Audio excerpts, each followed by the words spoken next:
Little known fact about Exeter, it has what is meant to be the world's narrowest street. This is it.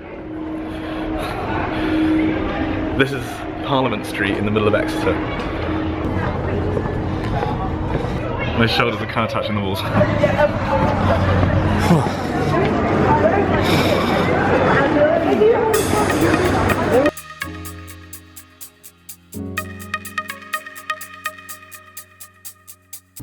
Hello and welcome back to the vlog. It is the 2nd of January 2017. Happy New Year, everyone. And I am back in the office, along with nobody else.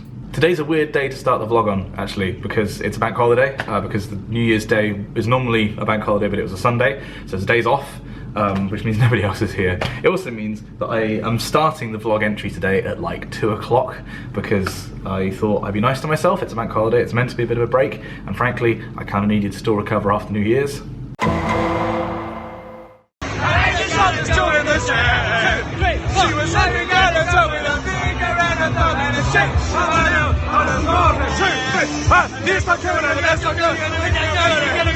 So this morning I got a new haircut, I got a new phone, and I got into work. I thought I'd get ahead, get grinding. Internet's down. There not being any internet, however, isn't the end of the world, because I wanted to do something a little bit more creative than normal today. What I've noticed is that when doing the PhD, I focus on one task, and I have total tunnel vision when it comes to it. Like basically the coding issues that I've been having, I will focus on just that and believe that everything I need to do in the PhD afterwards depends on me getting that right. In actual fact, there's lots of things I could be doing rather than just banging my head against a brick wall, whereas what I should be doing is asking somebody, could you have a look at this, maybe make a suggestion about what I could do, and then I can get on in the meantime and do other things. Basically, I need to have better perspective. So to fix that, I went to town and I bought a bunch of supplies. Balls that up. I went to town and bought a bunch of supplies. And what I want to do is create a map of what I need to do in the thesis by chapter. So what I've got here is an A3 piece of paper for each chapter of the thesis. I think there's going to be 6. I don't expect that to change. And I also have actually sticky post-it notes, and these are color-coded. So what I'm going to do now is take a plan, which I've kind of outlined here in my workbook, and I'm going to put it onto these pages with color coding. So if it's a yellow post-it note, it refers to a task that's to do with coding. If it's green, it's something that I need to derive. Lots of these, lots of figures, and then a couple of these where I need to compare what I'm doing to literature. The point is to get some perspective and to keep track and make sure that I don't leave certain like kind of whole chunks of the thesis to the last minute, because I really don't want to do that. I've got like 100 days to get a first draft together. I really want to hand in about 150 days at the end of May. It's currently the start of January. So I have got time. I can definitely write a thesis in this time, considering that a lot of the code has been written. It's just a lot of analysis that needs to be done and a lot of figures that need to be made. I'm confident as long as I keep my nose to the grindstone and I keep organised. So, let's get organised.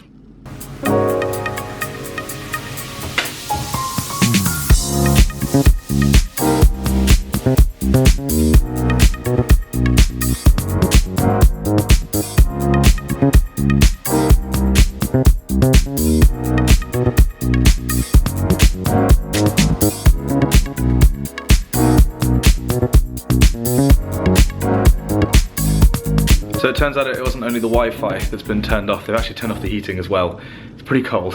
So what I've done is down here, I put chapters 1 and 6 to one side because 1 is the introduction, and in a way that's the last thing you write because it depends on what actually happens in the rest of the thesis, and 6 is like a summary of everything that happens. So they kind of write themselves once the main chapters are done. Those main chapters being a lit review, which is basically done. This is basically just window dressing, lots of figures to still put in, and there's a little section here that I still need to write. Well, I say little, it's going to be several pages. Chapter 3 is the one that I have the biggest handle on at the moment. What I've also done, as well as having like post-it notes, there's also grouping of the post-it notes depending on the part of the project that it is. So I feel like I understand this very well. This then is the kind of the introducing our new theory, the new idea that we're sort of approaching the problem with. Chapter 4 is the analysis that's actually done. It's almost like a results chapter, I guess you could say. I do know what I'm doing. Honest. But at the moment, a lot of this depends on the stuff that's in here being right, particularly the inversion code, which is a problem I've been having. So this is a bit more freeform. I've basically got probably three experiments that I want to run that you can group this into, but they're a lot more interlinked. There's a lot more overlap, so I haven't done the same as I've done over here. And then lastly, chapter 5 is looking pretty sorry for itself. This is basically taking the information learned in chapter 4, given that this depends on chapter 3, which of course I suppose depends on chapter 2, and applying it and trying to use it to improve predictions. So this is looking very sorry for itself. 150 days out from when I want to submit.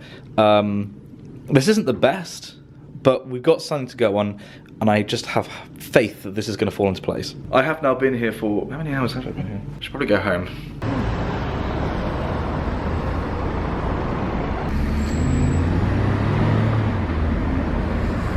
So I haven't filmed a huge amount today because there hasn't been a huge amount going on. Mostly I've actually just been setting up my new phone because my old one died. But this has got something really cool. So we've got a TV with a Chromecast on it, which is how we've been watching YouTube videos on it before. But I can actually cast my phone, focus, I can cast my phone to the TV. So look, you can actually see what my phone sees. Naturally, the first thing to do here is to put the camera on. So this is like Inception vlogging right now. This is nuts. So it's me, and then it's, oh no! Space is made of jelly. Come with me, and you'll be in a world of Android 1, iPhone 0.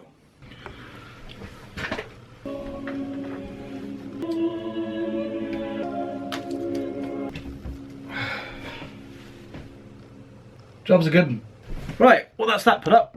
So I promised myself I'd get an early night tonight, which means that it's currently 1:45 and I am doing some editing. I actually have been doing some photo editing. Ignore my new phone. Sorry, did I mention I had a new phone? I've been doing some photo editing because I've been updating, long overdue, updating my channel art. So if this will be live by the time that this comes out. But basically, what I did was I wrote my signature, well, not my signature, my name, on a piece of paper, took a picture of it, and then what I've done is, using GIMP, because I'm still too afraid to use Photoshop, I've turned it into a new channel banner, which means taking the picture and then sort of isolating the name and sort of up in the contrast, just hide my friend messaging me there. And so turned it into a new banner, because my current channel art, I think, has been on my channel for like 2 years. It's been a long time. Also, I'm trying to move away from Simon Ox for Fizz because it's the most awkward thing in the world to try and tell somebody. Like, it's not how it's not spelled how it sounds. So big scary art decision now. Ooh. Hey! I love it. I love it.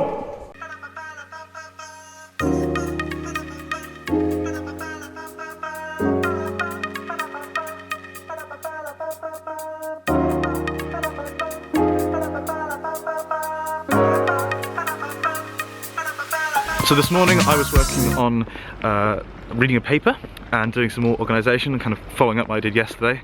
Also, people always ask me in my videos what I'm listening to when I work. The answer to that is that I have a playlist of all the stuff I listen to. I generally listen to movie soundtracks, game soundtracks, basically stuff that's meant to be playing in the background to kind of occupy your brain whilst you're focusing on something else. That's the logic. Anyway, there's a link to the playlist if you want to listen to stuff yourself down there in the description. As well as that stuff, I generally kind of recommend Max Richter and Johan Johansson as two modern classical composers that are a bit, they're kind of good to have on in the background.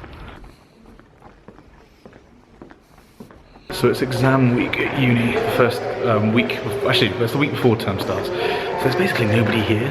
0, incidentally, being my favourite number of people to be surrounded by.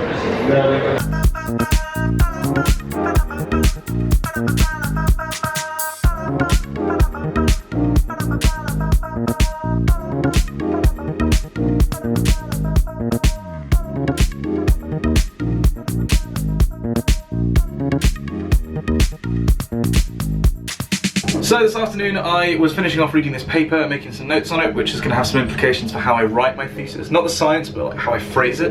And then also, I'm trying to salvage some work that I did earlier in the thesis, and it means invoking some really nasty maths, and I might be completely barking up the wrong tree. But I don't think I'm doing anything particularly stupid.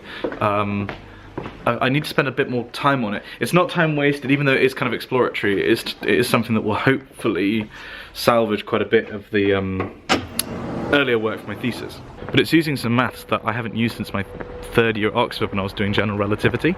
So it's kind of out there in terms of atmospheric physics, but I don't know, I don't think I'm being stupid. I wonder how many people had those as their last words. Now we've got a busy evening.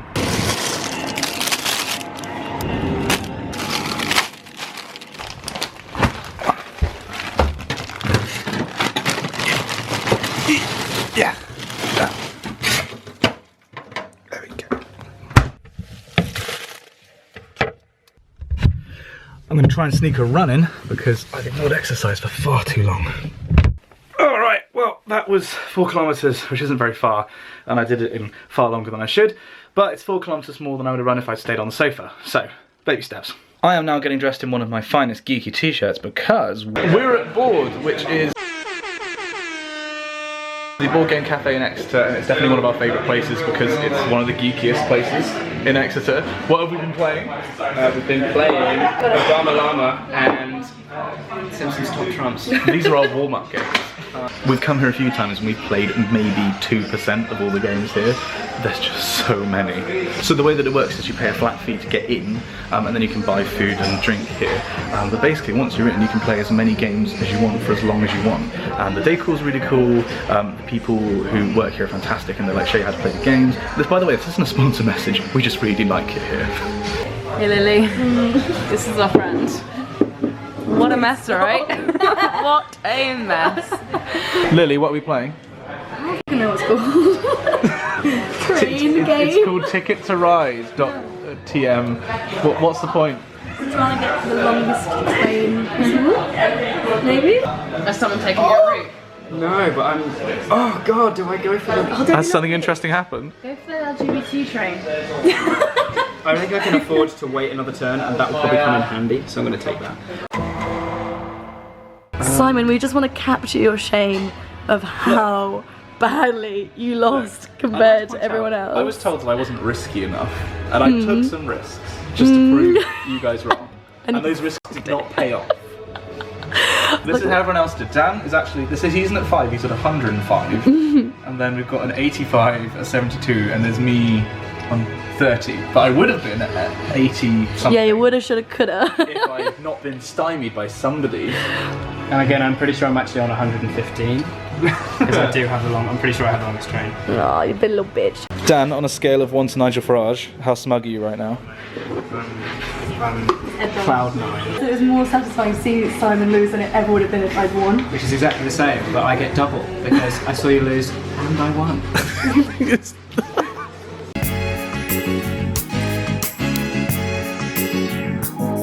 So I thought I'd do something a bit different today. I basically just want to get my head down on the work and not have to worry about filming. So I'm going to do a Casey Neistat style Q&A, because apparently everything in this vlog is Casey Neistat style anyway. Where I asked you guys on Twitter to give me questions, and you have. Also, because it's exam week, nobody has lectures, so I have the main uni auditorium completely to myself. So I thought, change the location, mix it up a bit.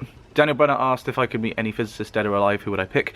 James Clerk Maxwell. Brian from Real Engineering asked whether to get my hairstyle. Honestly, I don't know. I just started asking for... I like having it short on the sides and back and longer on the top. And admittedly it's recently cut, so like the gradient's a bit more than normal, but nowhere in particular. I just roll with it. Who said, Romo, you said you used to be bad at maths, so when did you become able to use the huge parts of maths involved in physics? With practice. I mean, I really was bad at maths. My nadir was like year 8 when I was getting really low test scores. I just picked up the pace and I had a really good teacher in 6th form. By the time I got to Oxford, I was feeling moderately confident just through practice. Rory, how do you find the motivation to get through your least favourite problems or pieces of work? Knowing that if I do it, I can move on to more fun things, and that no one's going to do it for me. Recov's asked the same thing I asked all other PhD students: what's the most valuable thing you've learned through your PhD? I think finally being confident in, and having courage in my convictions, and saying, if I've got an idea, not just assuming that it's going to be wrong, and actually putting effort into it and seeing especially scientifically, saying, I've got an idea, let's test it, rather than I've got an idea, oh, it's probably wrong. But I think that also applies to other parts of my life, just generally being a bit more confident, because I'm not a very confident person, particularly when it comes to things, that my ideas, not just scientific, but just in anything. I may appear confident on YouTube, but inside I definitely don't trust me. But I trust myself more now than I did at the start. Ranjani's asked, tell me about your trip to NASA. I think I will. I think I'm going to have to do a whole video about that, because I did find some footage recently. Laura, do you wish you'd ever done your undergraduate degree at another university? Yes, I would have had a much better time if I'd gone somewhere else. Admittedly, I'd be less employable and less likely to have done a PhD, but I definitely would have had more fun if I'd been at Exeter than Oxford. Amy's asked, if you didn't do a PhD, what would you have done after a degree? Basically, what I want to do after I finish my PhD, which is to move into media production. The difference is, if I do it now, I'd actually get paid to do it, whereas then the quality of what I'd made was so bad, nobody would have paid me to do it. Logan's asked an interesting question, which is, having found that you want to go into video production, do you wish you hadn't done a PhD? So kind of links that previous question. In a way, yeah, you could view it as being like a waste of time, but I don't. I view it as a very valuable breeding ground, if you like. It gave me time to improve as a person, to improve my video production skills. It gave me a steady income, whilst being expected to do a lot of work. It gave me a stipend, allowed me to support myself. I didn't have to work on the side.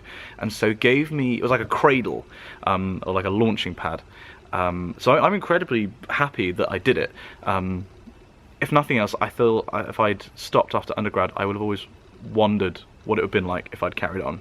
Pizza me up, do you watch anime? I tried watching Attack on Titan. I just didn't really get it. Takaya's asked, will I miss being in education or not when I leave uni? I think I will and I won't. I think I will miss doing science every day and like trying to contribute to human knowledge. I won't miss the feeling that I don't 100% belong. Whereas when I make videos and I meet other people who make videos, I feel like, yeah, I'm 100% engaged. At the moment when I do science, there is a certain part of me that's just like, this just isn't quite for me. Oh, hi, are you doing the work? Sorry? Are you doing the work? I think the work's already done. Okay, so it turns out that that room was needed.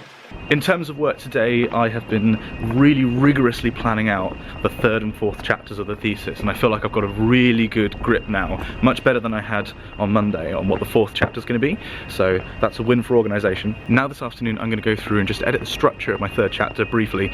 Then what I want to do is do a bit of coding, where I am trying to create an average, but like a modified average, which if it works, I'll explain tomorrow.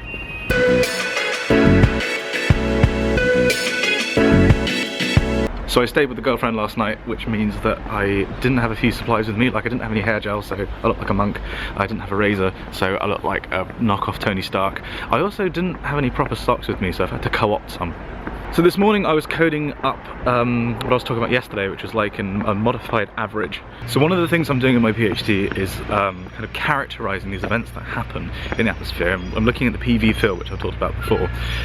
Now, just taking an average of the PV field of every time this event happens isn't good enough, because that same event is exactly the same if it's, you know, say you have an idealized blob over America. From my perspective, which is a zonally symmetric perspective, that's exactly the same as a blob that's at exactly the same latitude, but say over the middle of Russia. So the code that I've written to take the average basically allows the entire field to be rotated around the pole, such that it minimises the difference between the contribution you just added and the existing average. Now the problem with doing this is that the average you get at the end very much depends on which event you choose first. So the code which I've written has been randomising the events, like the order of the events, and then doing that 10 times, and then taking an average over those. Now, unfortunately, that gives you an average at the end of it that doesn't look like it really captures it. So I need some advice from my supervisors to work out how to do this. It's a relatively small part of the thesis, but it's something I kind of want to include, this idea of idealising what we're looking at and trying reducing it to the most basic representation in the PV field. So taking this really complex field where it's, you know, got lots of wiggles and bits, and just making it 1 or 2 elliptical blobs, and seeing how 2 different events that you can get, because you can get splits and displacements, and then there's different ways of classifying them, how those classifications like compare, and then how the events compare. So it's not the end of the world if it doesn't work. I quite like it too.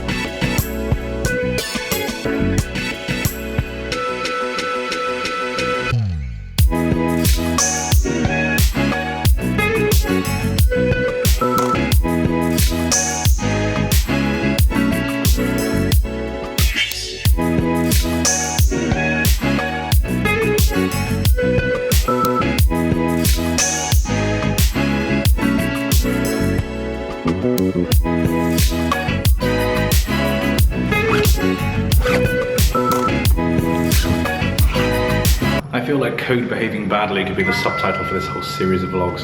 So I've identified 3 key streams that I need to work on in the PhD, and today I've actually managed to take action steps towards all of them, so good day, I think. I'm just sharing the lift with some tenors here. So the first one of those action items is the inversion code, which the plot thickens. That's all I'm going to say. Something interesting is happening. Secondly, looking at characterizing the PV anomalies that we're looking at, which is what I've already talked about. I've been working on today and taking this modified average, but I need to get some advice before I pursue that any further, so I'm happy to put that to one side for now. And then lastly, looking at the maths of elliptical potential vorticity anomalies and some computer code that simulates the, well, calculates the stream function associated with them. Now this is something that I started a while back, but it just sort of priority shifted. So I've got it half working. It produces a stream function that kind of looks right, but it's really janky around the edges. Like there's a stochasticity to it, which means that I probably need to change how I'm precisely programming it using like a different function or something. Still though, it's important to be positive about these things. Today was a good day. I got some stuff done. I feel like I'm on top of my organisation. I feel like I know exactly where I'm going, and I'm grinding through the work necessary to get there. Now, Liv wants us to do a 5k together on Saturday morning at this thing called Park Run, but I'm going to sneak in another training run because I don't want to embarrass myself in front of her.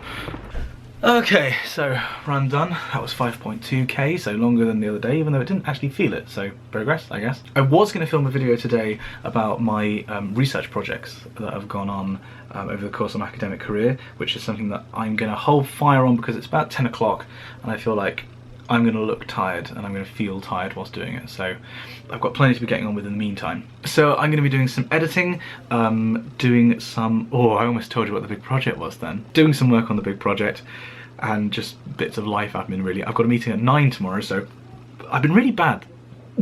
Like belching. I've been really bad this week at getting up on time. I've just been getting into work a little later than I want, so I want to get a reasonably early night and then be able to get up. I've got a 9 o'clock meeting which I can't miss, so can't be too late doing this.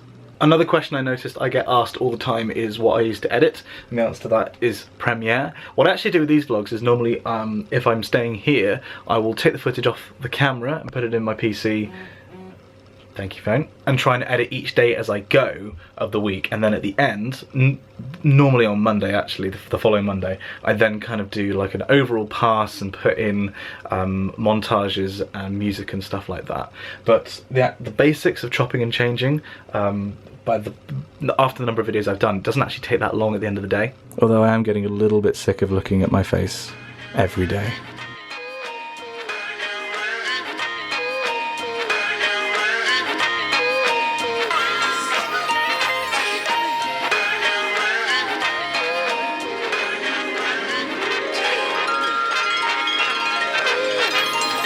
Alright, it is 8:40, I'm on the way to the cathedral for my meeting, and it's basically the most English weather imaginable. I'd love to do a video one day about the history of Exeter because there's just so much that's gone on here. I mean, the cathedral's one example, but if I'm just walking in the street, there's an almshouse here, medieval almshouse, which is kind of in ruins but protected in the middle of the city. Bloody old church. This church was founded 950 years ago, and it was where I was singing in the first week as a PhD vlog. And it's right next to this medieval alleyway which has the Ship Inn, which was Sir Francis Drake's favourite pub, which is right next to what used to be England's oldest hotel till it was destroyed in a fire a couple of weeks ago. And it's across from this whacking great big church. Well, cathedral. Alright, meeting done, about making some videos for the chapel choir.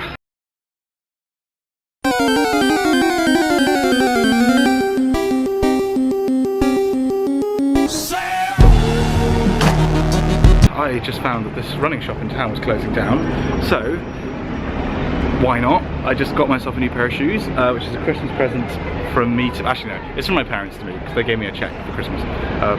So that's now affordable because it was 50% off, and I now have to keep running because I've got to get my money's worth.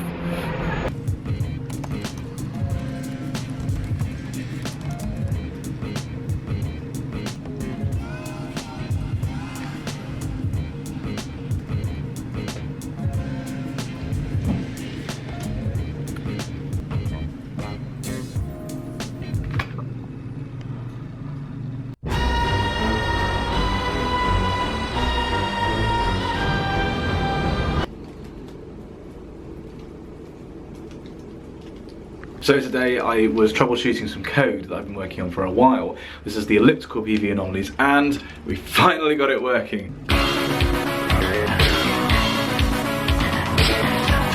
It was a really minor thing that was just fixed by playing around. Basically, I needed to use the greatest root of an equation, so the one with the biggest value, when solving something. And normally, this function that I was using to get the roots ranks the roots. It turns out it doesn't always do that. So what I did was, instead of just specifying the first in the array that it returns, I specified always find the biggest and choose it, which means it runs ever so slightly slower, but it's basically no difference. So it's nearly 7 o'clock and I am just about to head over to the girlfriend's. We are doing dinner tonight and watching Game of Thrones, and then we're going for a run tomorrow morning.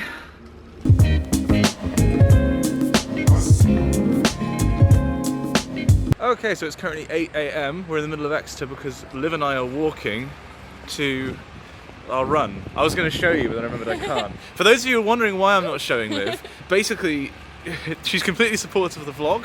It's just that she wants to go into teaching afterwards. Social media and teaching don't go very well. I don't want to embarrass her by her being on some obviously, ridiculously famous video blog with me. So that's why she's staying secret.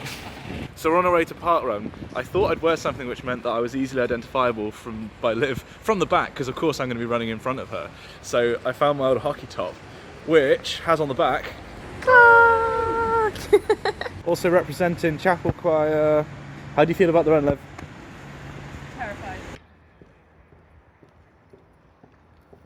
This is my first organised run in getting on for 10 years, and there are way too many people here who are taking this very seriously for my liking. If we get down towards the bridge, because they do come round there at a rate of knots, just be very, very courteous towards them. And we're off! Liv, how does it feel to be being beaten by children? Okay, we're about a kilometre in. Liv is sweating like our friend Peter in a playground. Thank you. Can you not do that? About 2 kilometres in. This is fun. I can do this. 1 kilometre left. Nearly there.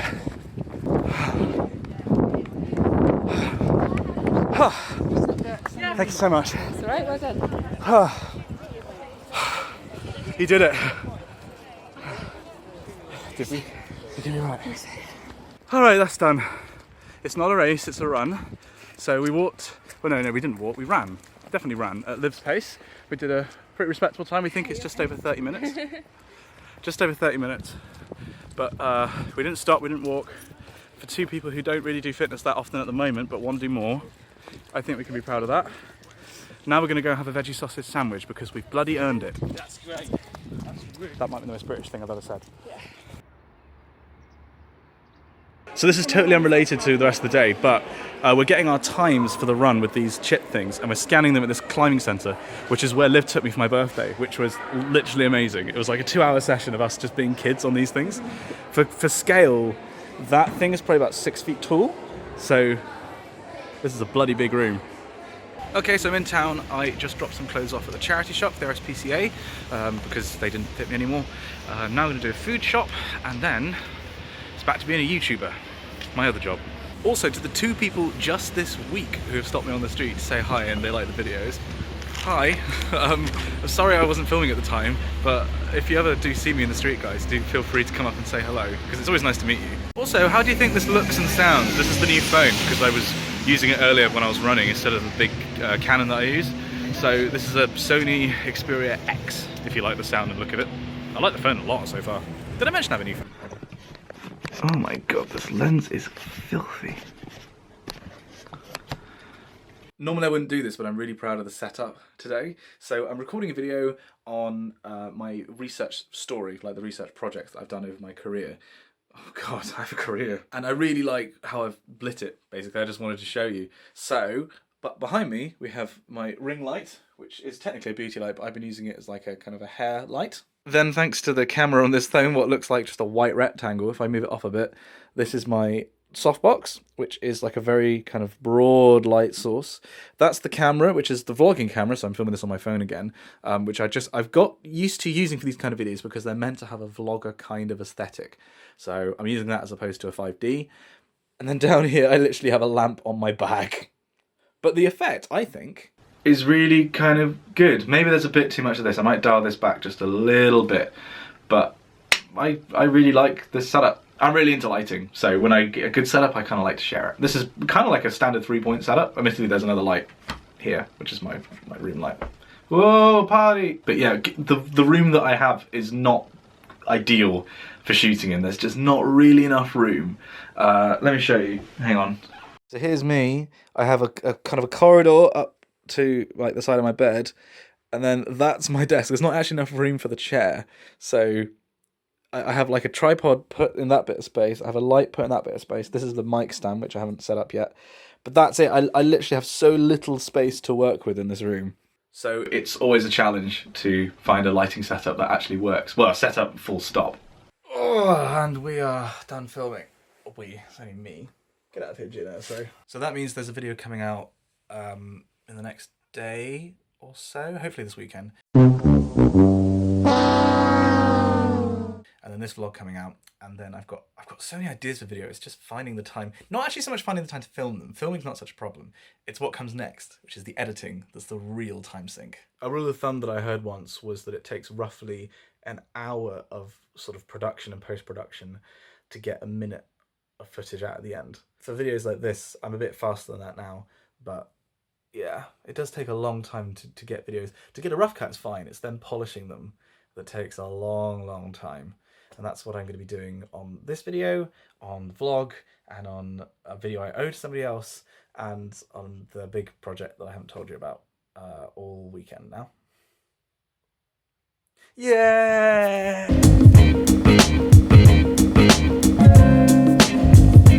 So it's currently late morning. I just had a pretty lazy time watching yours cast and having a nice big breakfast. This is the one morning in the week where I'm going to give myself a late start, so I thought I'd milk it. Today I'm going to redo the video that I shot yesterday because in the editing process I just got about halfway through and I realised that I wasn't happy with it, and particularly now that the channel is as big as it is, I don't want to upload anything I'm not 100% happy with. I'm going to be doing that today, and then I really need to crack on with editing for other projects because I invested a bit of time in it yesterday and then scrapped it, so I didn't get anything else done yesterday evening, which is a bit of a shame. But I did have some time off though, which is not a frequent thing. I think I may have put one too many dank memes into this episode. Premiere's been frozen for the past 2 minutes. Oh gee, hang on, come down into the light. The light! Dan wanted to show off his reading pile. This is for this term. This is for this term. And those bottom ones are an exam in the summer. It's going to be so much fun. This isn't... You're not even a proper English student. You're a mixed English and classics student. Hardcore. Also, he does sometimes not drink. I realised that in the vlog so far, you're either a little bitch or you're just a drunkard. It's only a sometimes though. In winter, there's nothing quite like curling up to the warmth of a digital fire. We do this surprisingly frequently. Liv's got an exam tomorrow, so I'm going to cook her dinner. So I'm going to make a veggie lasagna. She loves the lasagna. That was some good lasagna. I apply a little bit of pressure. Yeah, that's a cannon. With the thing this one. Oh my god. I've never had to do that. Hang on. Are you thinking what I'm thinking?